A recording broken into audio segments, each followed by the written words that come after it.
Olá, eu sou o Dr. Júnior, sou ginecologista, trabalho aqui em Jaguariúna, em Campinas, e eu fui convidado para falar sobre aborto. Tema ruim, né? Tema difícil, polêmico, dói o coração falar de aborto, mas a gente precisa falar a respeito.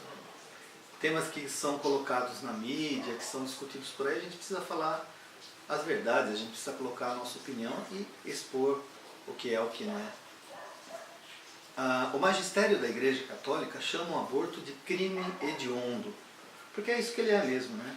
É um ataque ao pobre dos pobres, ao mais indefeso ser que pode existir na face da terra, né?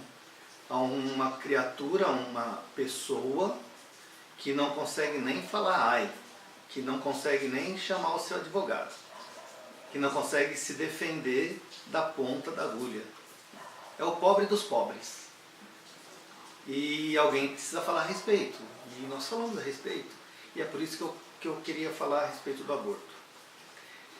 Eu gosto de começar colocando as definições, né? Colocando o que são, o que significam os termos. Para isso e para essa conversa eu vou precisar usar alguns slides e eu vou apresentando a partir dos slides então. Que imagem importante, eu já previno que são imagens feias, né? Mas a gente precisa de dados, precisa de estatística e precisa de imagens. Bom, o que é um abortamento? Abortamento é a morte de um ser humano que estava vivo dentro do útero da mãe. Isso é um abortamento. E o que é um aborto? Aborto é o ser humano morto. Esse ser humano que estava vivo e que foi, por algum motivo, morreu dentro do útero da mãe, pode ser uma coisa natural ou pode ser uma coisa provocada, né? Quando ele morre, ele chama-se aborto. É uma coisa traumática para qualquer ser humano pensar em um ser humano morto. Seja de qual idade for, seja aos 80 anos de idade, seja aos 50, seja aos 10, seja com um ano, ou seja antes de nascer. É uma coisa chocante, desagradável para qualquer um. Mesmo para os ativistas pró-aborto, é uma coisa desagradável. Por isso, foram surgindo termos para tentar minimizar o choque. Por exemplo, a gente fala que aborto é um ser humano morto dentro do útero. Para minimizar o choque desse fato, usam-se coisas, por exemplo, definições de ser humano ou definições de fases da vida do ser humano que vão contra a lógica, né? Surgem perguntas: o que é um ser humano? O que é uma pessoa humana? Quando começa a vida? O que é um nascimento? Quando nasce uma criança? Quando a criança terminou de nascer? Quando saiu a cabeça? Quando saiu o pezinho? Quando saiu o corpo todo? Tudo isso é usado para minimizar o choque do aborto e para tentar autorizar publicamente o ato do aborto. O que é gravidez? Gravidez é o período que vai desde a concepção, quando o espermatozoide se funde com o ócito secundário, com o óvulo, até o nascimento desse ser humano, que teve início ali na fecundação, né? É o período que vai desde a concepção ou a fecundação até o nascimento desse ser humano. Em geral, 9 meses depois, né? Sempre se considerou o início da gravidez no momento da concepção. Bom, e o que é fecundação? Fecundação é o processo que se inicia quando o espermatozoide se une ao ócito secundário, ao óvulo, e esse processo demora algumas horas ou várias horas e termina, a fecundação termina quando os cromossomos do espermatozoide se unem aos cromossomos do ócito secundário, né? O material genético se une e forma o material genético que nunca existiu e nunca vai existir igual de um novo ser humano. Então, como eu disse, o início da gravidez sempre foi considerado pela ciência como o momento da fecundação.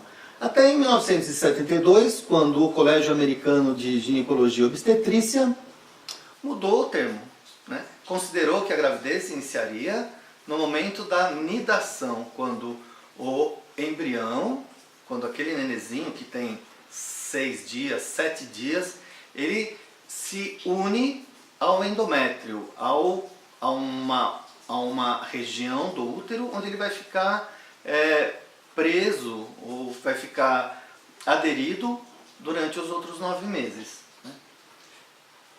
Então, a partir desse momento, em 1972, a gravidez não se inicia mais, teoricamente, no momento da fecundação, mas no momento da nidação.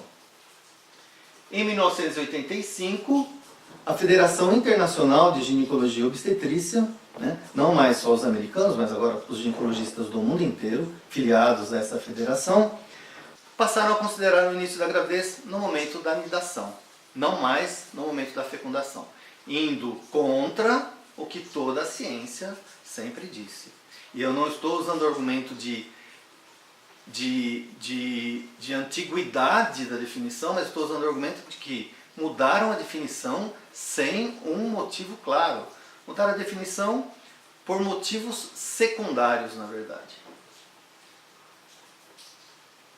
De forma que uma intervenção sobre esse ser humano só passa a ser chamada de aborto depois da nidação.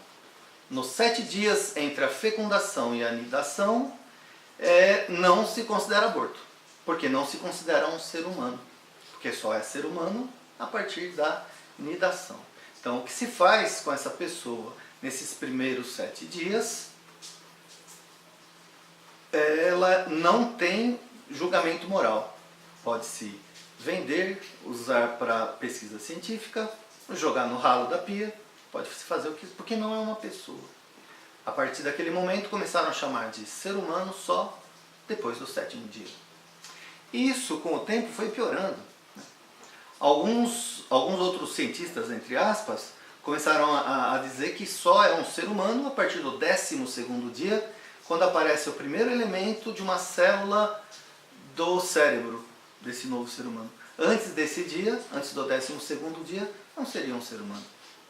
Outros dizem que é só depois de 40 dias, outros dizem que é só depois que nasce. E uma famosa revista de bioética inglesa publicou um artigo de um pediatra inglês dizendo que ele considerava que a vida só começava depois dos 2 anos de idade.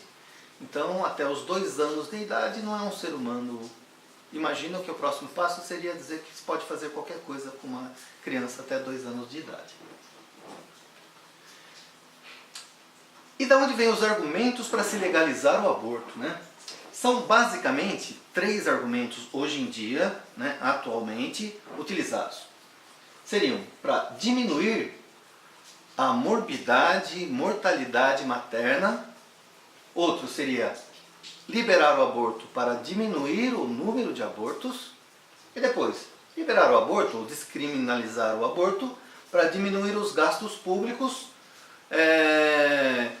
em clínicas, em hospitais e mesmo com crianças deficientes. Vamos ver cada um desses argumentos. Primeiro dizem que liberando, legalizando ou descriminalizando o aborto, diminuiria a morbidade e mortalidade materna. O argumento passa pela história de que as mulheres pobres são submetidas a abortos menos cuidadosos que as mulheres ricas. Então seria um problema de classe, né? As pobres sofrem mais do que as ricas na hora de fazer aborto. E, por causa disso, mais mulheres morrem. O número citado, em geral, é de 300 mil óbitos de mulheres por aborto, 300 mil óbitos de mulheres por aborto provocado, mal feito por ano no Brasil. Esse é o argumento. Por quê? Porque são realizados de forma perigosa, né? As ricas não morrem, mas as pobres morrem. Então tá, qual é a verdade, né? Olha dados oficiais, dados do SUS, né, Sistema Único de Saúde e Ministério da Saúde. Dados de 1916. Morreram mulheres na idade fértil, entre 18 e 50 anos, no Brasil todo, morreram 56.477 mulheres, de qualquer coisa. De infarto, de acidente, de pressão alta, de diabetes, qualquer coisa. Assassinato, gripe, dengue. Como podem ter morrido 300 mil mulheres de aborto se morreram 56 mil mulheres? Na América Latina, isso é um dado estatístico mundial, na América Latina morrem 15 mil mulheres, na América Latina, 15 mil mulheres durante a gravidez, o parto e o puerpério. 15 mil mulheres. A mulher que está grávida e comete o aborto está nesse meio termo, nessa fase da vida. Como podem morrer 300 mil de aborto mal feito se morrem 15 mil na América Latina? Não tem cabimento. Em 2006, é um dado um pouco antigo, mas é o mais recente que eu achei, morreram no Brasil 1.632 mulheres, ou grávidas, ou na hora do parto, ou nos 40 dias após o parto. Como podem ter morrido 300 mil de aborto? São dados que são inconclusivos. De onde vem esse número 300 mil? No livro do Dr. Nathanson, que foi considerado o rei do aborto, que depois se converteu e foi por muitos anos um lutador pró-vida, anti-aborto, ele afirma que ele inventou 300 mil. Numa noite em que eles precisavam de um número, ele falou assim, olha, 300 mil mortes. Esse número foi usado na Inglaterra, foi usado em Portugal e é usado até hoje no Brasil. Ele inventou da cabeça dele, foi um chute. Tá bom. No Brasil, mortalidade materna, mortalidade de mulheres decorrentes de aborto, nesses anos, de 96 até 2002. Em 2002, eu sei que o dado é antigo, mas é o mais recente que eu achei. Em 2002, morreram 115 mulheres por causa de aborto no Brasil. Não estou falando de aborto provocado, nem de aborto mal feito. Estou falando de mulheres que tiveram gravidez nas trompas, de mulheres que estavam com um aborto espontâneo, natural, e foram para fazer um procedimento e morreram no procedimento, ou que tiveram infecção. Estou falando de aborto mal feito, estou falando de abortos no Brasil. Foram 115. Onde estão as 300 mil? Tá bom, 115 é muito, é verdade, é muito, mas não são 300 mil. Outro argumento. Pede-se para legalizar o aborto, ou o termo que se quiser usar, para diminuir o número de abortos. O argumento passa pelo seguinte. O que se diz é que, legalizando, toda mulher que quiser fazer o aborto, praticar o aborto, ela vai ser obrigada a preencher um formulário, e isso vai, na verdade, vai inibi-la. Ela vai ter que ter o nome exposto, e isso vai inibi-la. Puxa vida, será que é isso que acontece mesmo? Vamos ver o que aconteceu em alguns países. Por exemplo, na Inglaterra, quando foi liberado o aborto, que foi em 1968, aconteceu até 98 um aumento de 700%. Quer dizer, 70 vezes mais aborto depois que liberou o aborto. Como que diminuiu? Claro que não. Além dos abortos que são legais, existem ainda os abortos que são escondidos. Isso não muda. Só aumenta o número de abortistas. O que aconteceu nos Estados Unidos? Olha, de 70, quando foi liberado o aborto legalmente, até mais ou menos 91, aumentou 1.415... Desculpe. Aumentou 1.429.577 abortos. Eram 57 mil. Isso dá um aumento de 2.600%. Aumentou. Como que diminui? Mais um exemplo só. Na Espanha, teve um aumento de 18 mil vezes. Como que alguém tem coragem de afirmar que liberar o aborto diminui o número de abortos? É só ver o que aconteceu no mundo inteiro. E o terceiro argumento. Liberar o aborto para diminuir os gastos públicos. Puxa vida! E o aumento dos gastos públicos com os próprios hospitais onde se faz o aborto, isso não é computado, né? Na verdade essa ideia, esse argumento passa pela ideia da eugenia. Não queremos que nasça ninguém que não seja do jeito que eu quero. Eu quero que nasçam só loiros de olhos azuis. Ou eu quero que nasçam só brancos e não negros. Ou eu quero que nasçam pessoas que não têm nenhum déficit mental, só gênios.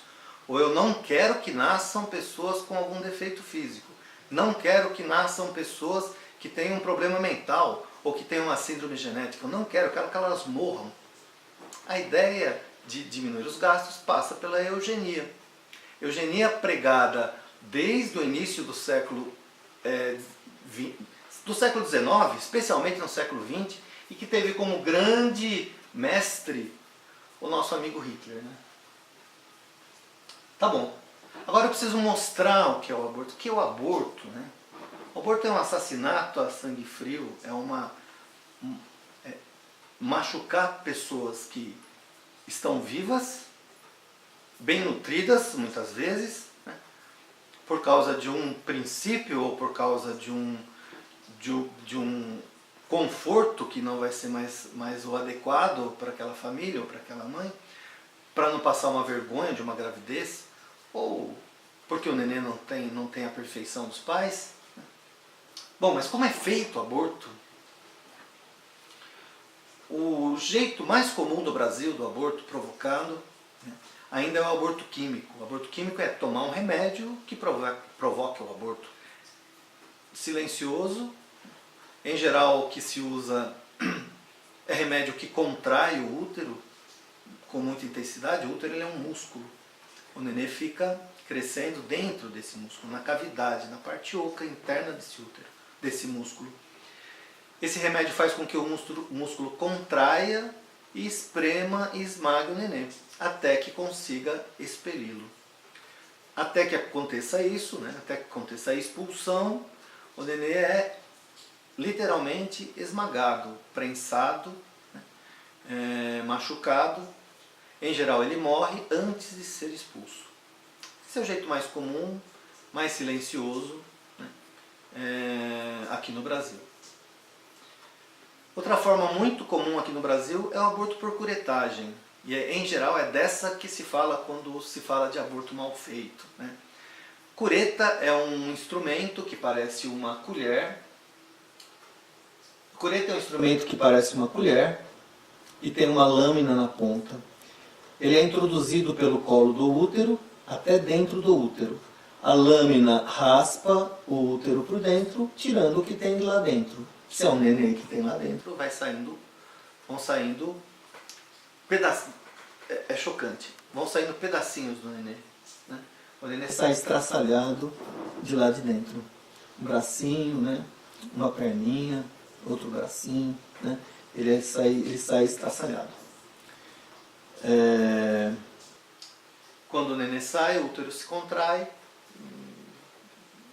está resolvido o assassinato. Um outro jeito, que é o jeito mais usado no mundo inteiro, é por aspiração. Existe um aparelho, chama-se aparelho de aspiração manual intrauterina, a 1000. Os médicos que quiserem aprender a usar, eles têm cursos grátis aqui no Brasil a respeito disso. Instituições internacionais bancam, inclusive dão de presente o aparelho para quem quiser, e é de graça. Acha na internet, data e local do curso. É um aparelho que faz sucção, como se fosse uma seringa de injeção bem maior, né? Um pouco maior. Tem pontas de diferentes calibres. É colocado dentro do útero, pelo colo do útero, né? A mulher fica em posição ginecológica, às vezes toma anestesia, às vezes nem precisa. É colocado dentro do útero, o médico, a pessoa que faz o aborto, faz uma sucção e raspa a cânula dentro do útero e vai aspirando pedacinhos do feto, né? Também sai, como na curetagem, pedaços separados do feto. Tá bom, mas e se o bebê for uma gravidez mais avançada? O bebê maior, já está grávida, a mulher já está grávida de 5, 6 meses, o nenê está pesando 600 gramas, não é possível uma cureta arrancar um pedaço do nenê desse. Tira pedaços da pele, mas não consegue matá-lo nem nada. A sucção, então, não faz nem cosquinha. Então, o que se faz? O que se faz é injetar um líquido hipertônico, salmoura, dentro do útero, dentro da bolsa das águas. Pela pele, uma injeção cheia de um líquido que é salmoura, tem muito sódio, é injetado dentro do útero. Esse líquido envolve todo o nenê, é o líquido onde o nenê está, ele engole esse líquido, então a pele dele é muito sensível, tanto por fora quanto as mucosas por dentro, né? Muito mais frágil. Então ele é queimado por dentro e é queimado por fora. Morre e o útero expele. Esse líquido salgado, ele também é irritante para o útero expele mais rapidamente o nenê. O nenê sai queimado por fora e por dentro. Eventualmente o nenê nasce vivo, né? O nenê lá de 600 gramas, 700 gramas, o útero expulsa e ele ainda não morreu, ele está vivo. O que se faz com esse nenê? Espera-se que o nenê morra, né? Deixa ele numa sala isolada, esperando que morra, ou joga num balde de água para que ele morra mais rapidamente. Essa senhora, a gente tem uma foto aqui, chama-se Gianna Jensen. Gianna Jensen, ela sofreu esse tipo de agressão. A mãe dela estava grávida, não a queria. A mãe foi para uma clínica de aborto nos Estados Unidos. O procedimento foi realizado. E ela nasceu viva. Acontece que nessa noite, a única pessoa que estava na clínica quando a mãe expulsou era uma enfermeira, que era a primeira plantão dessa enfermeira. E ela não sabia o que fazer com esse nenê. Ela pegou esse nenê e levou para um hospital que existia ao lado. Foi tratada, né? Hoje está viva, é bióloga e faz palestras pelo mundo inteiro. A gente acha fácil no YouTube palestra de Gianna Jensen. E ela conta essa história toda, né? Foi adotada pela enfermeira que a salvou. Isso acontece frequentemente por aí nas clínicas de aborto. Mas tem uma coisa mais agressiva. E se o nenê tem 9 meses? Né? Em muitos países onde o aborto é legalizado, pode-se fazer o aborto por qualquer motivo, não precisa se justificar porque está fazendo aborto. Quero fazer o aborto porque eu quero, porque eu não quero mais o meu filho. Em qualquer fase da gravidez, até os 9 meses, até quando o nenê está pesando 3 quilos, 3,5 kg, né? Na véspera do parto. Como que faz uma coisa dessa? Como que faz um aborto de um nenê de 3 quilos? Não adianta jogar água salgada lá dentro, porque não vai queimar, porque a pele já é resistente, né? O que se faz é um meio parto. Meio parto. Pode ser feita uma cesárea, por exemplo, onde se extrai o corpo do nenê de dentro do útero, através dos pés, sem tirar a cabeça. Enquanto a cabeça não nasce, não é considerado um nenê nascido. E daí o uso daqueles termos que a gente conversou no começo. Ou então, um parto normal mesmo, em que se vira o nenê de forma que saiam os pés primeiro e a cabeça fique dentro. Então, se for parto normal, sai o corpo e a cabeça fica dentro, pela vagina dentro. Se for cesárea, o corpo está fora e a cabeça dentro do útero. Pela vagina ou pela incisão da cesárea, coloca-se uma tesoura até a nuca do nenê. Até a nuca do nenê. Essa tesoura entra até Essa tesoura entra até o cérebro do nenê. O cérebro é aspirado. O cérebro é aspirado. Daí a cabeça murcha. O nenê está morto, é lógico. O nenê está morto, é lógico. Eles não chamam isso de assassinato. Chamam de aborto de meio nascimento. Half birth abortion. Aborto de meio nascimento. Um ato desse hediondo que nenhum bárbaro faria em qualquer época da humanidade, em nenhum local da humanidade. É o que esses cientistas preconizam para dar mais liberdade para a mulher. né, para dar mais opções para a mulher. E só para terminar, algumas fotos de abortos, né? De abortos, né? Nenê todo queimado. Nenê todo queimado. Aqui pela Aqui curetagem. pela curetagem. Aqui, Aqui, a hora que puxaram a hora o que corpo, puxaram o corpo, ficou. a cabeça ficou, né? É o mesmo. E aqui, E aqui, sucção e curetagem. sucção e curetagem. Um crime hediondo. Um crime É hediondo. uma coisa feia de se ver, mas é a verdade. É contra isso que nós lutamos. Né? Contra isso. Contra o assassinato do mais pobre entre os pobres. Eu peço desculpas pela imagem, peço desculpas pelos termos, mas se a gente não sabe do que se trata, não se sabe o que se está discutindo. Obrigado.